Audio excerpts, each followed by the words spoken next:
जंगल के एक छोटे मगर बहुत ही दिलचस्प गांव में रहता था एक शरारती गधा। वो गधा न सिर्फ बहुत दोस्ताना नजर आता था बल्कि अपने दोस्तों के साथ खेल खेलने में भी माहिर था। लेकिन इसकी एक आदत थी, एक ऐसी आदत जो जंगल के सब जानवरों के लिए हमेशा हैरानी और कभी कभी परेशानी का सबब बनती है। आज भी जंगल में एक छोटे नाजुक खरगोश की जिंदगी थोड़ी साम में थी। गधे ने बड़े प्यार से खरगोश को अपने पास बुलाया। कुछ देर तक उससे इधर उधर की बातें करता रहा और फिर उसे गाफिल पाते ही एक जोरदार लात मार दी। बेचारा छोटा सा खरगोश भारी भरकम गधे की जोरदार लात पड़ते ही गेंद की तरह उछलकर दूर जा गिरा। कई पसलियां टूट जाने से वो बुरी तरह तड़पने और करपने लगा। अपनी इस शरारत पर गधा बहुत ही खुश हुआ और जोरदार ठट्ठा लगाता हुआ एक तरफ को चला गया। गधे की ये शरारती आदत बहुत पुरानी थी। वो खड़े खड़े बुला वजह किसी को भी लात मार देता था। जंगल के भी छोटे बड़े जानवर उसकी इस शरारत से अक्सर परेशान रहते।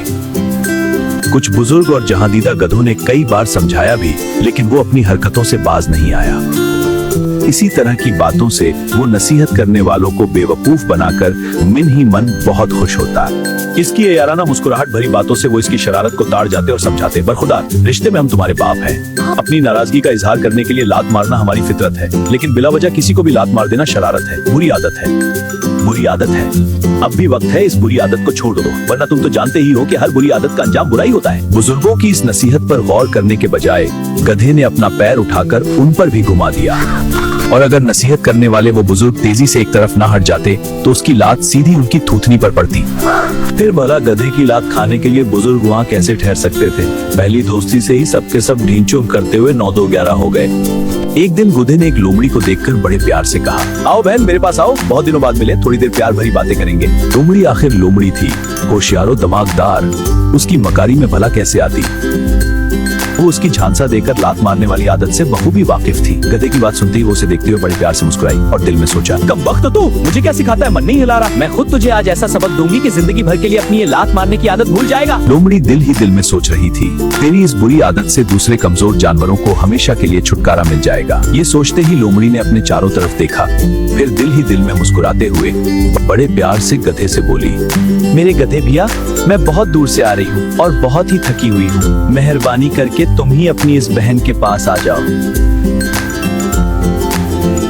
इतना कहकर लोमड़ी लड़खड़ाते डगमगाते कदमों से चलकर सहारा लेने के लिए एक बहुत ही बड़े पत्थर से टिक गई। मुझे बहुत कमजोरी महसूस हो रही है। लोमड़ी की बात सुनते ही अपनी शरारती कामयाबी के ख्याल से गधे का सीना खुशी से फूल गया और होंठों पर प्यार भरी मुस्कुराहट लिए वो जल्दी से लोमड़ी के पास आ गया। लोमड़ी को गाफिल रखने के लिए कुछ देर तक वो उससे बहुत ही मीठी मीठी बातें करता रहा। हाँ बिल्कुल फिक्र मत करो। फिर आदत के मुताबिक अचानक ही लात मारने के लिए उसने अपना पैर पूरी ताकत से लोमड़ी की तरफ घुमा दिया। इस हमला के लिए लोमड़ी पहले से ही तैयार थी। गधे के पैर उठाते ही वो तेजी से फिर से दूर हट गई और गधे की जोरदार लात ठीक पत्थर पर पड़ी। इस हमला के लिए लोमड़ी पहले से ही तैयार थी। गधे के पैर उठाते ही वो तेजी से फिर से दूर हट गई और गधे की जोरदार लात ठीक पत्थर पर पड़ी। फिर जाहिर है पत्थर तो टूटने से अलबत्ता गधे के पैर की हड्डी जरूर टूट गई और वो जमीन पर ढेर होकर बुरी तरह तड़पने और पीटने लगा। लोमड़ी ने एक जोरदार कपका लगाया और बड़े ही शरारती लहजा में बोली, क्यों गधे भैया, तबीयत कैसी है? अपनी बहन के साथ शरारत करते हुए तुम ये भूल गए कि तुम्हारी ये बहन जंगल की सबसे बड़ी मुकारा है, वरना अभी तो एक ही टांग टूटी है, फिर बाकी तीनों से भी महरूम हो जाओगे। ये कहते ही वो जोरदार कहकाहों से गधे का मजाक उड़ाते हुए जंगल की तरफ चली गई। बच्चों, महज अपनी लात मारने की बुरी आदत की वजह से गधा अपनी एक टांग से माजूर हो गया कर जिंदगी की एक बेहतरीन नेमत से हमेशा के लिए महरूम हो गया। इस इबरत आमूज सबक से उसकी ये आदत हमेशा के लिए छूट गई। अपनी टूटी हुई टांग को देखकर वो अक्सर सोचता, काश अपने बुजुर्गों का कहना मानकर मैंने ये बुरी आदत पहले ही छोड़ दी होती, तो आज मेरे चारों पीर सलामत होते और मैं उपाजों की जिंदगी नहीं गुजारता।